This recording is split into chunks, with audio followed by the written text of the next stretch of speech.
Hello, consultants. Welcome to week 9, Coming Attractions. First of all, I deeply apologize for the fact that you're receiving this a week late. I promise you that won't happen again.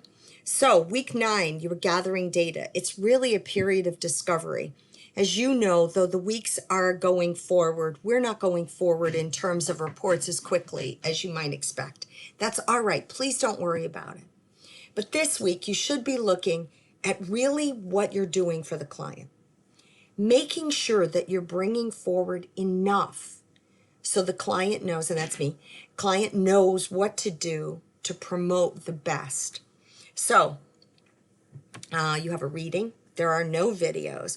Week 9 had a discussion question. What do you offer the client? That's a really critical question, and it's something I want you to understand and do your best to promote. That is week 1, or week 9 rather. And I will be promoting week 10 shortly. Thank you.